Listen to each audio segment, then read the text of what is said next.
Sport Expat. Sport Expat. Préparé et présenté par Mathéo Malbranc. La Coupe du Monde de football 2026 se déroulera du 11 juin au 19 juillet. Et sans les bénévoles, cette compétition ne pourrait jamais avoir lieu.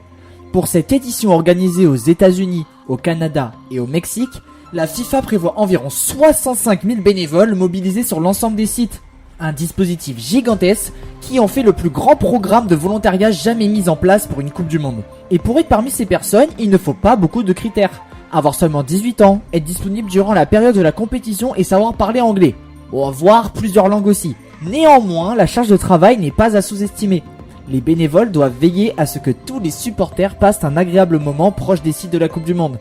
Il faudra rapidement s'adapter au nouveau pays et être disponible minimum 6 heures par jour pour garder son poste. Les dépenses relatives au bénévolat ne sont pas couvertes par la FIFA. Les bénévoles doivent organiser eux-mêmes leur transport vers le pays et la ville hôte ainsi que leur hébergement sur place et assumer les frais connexes.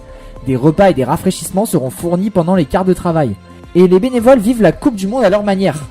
Plusieurs Français tenteront d'ailleurs l'aventure. Un internaute français témoigne sur les réseaux sociaux après avoir été bénévole en 2022 au Qatar.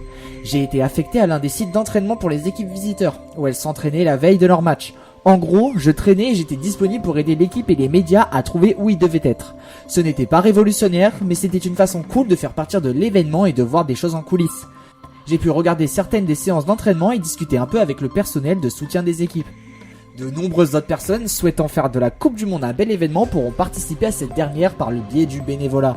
Ce sera l'occasion d'aussi découvrir l'Amérique du Nord durant cet été et de ressortir avec une expérience certainement marquante.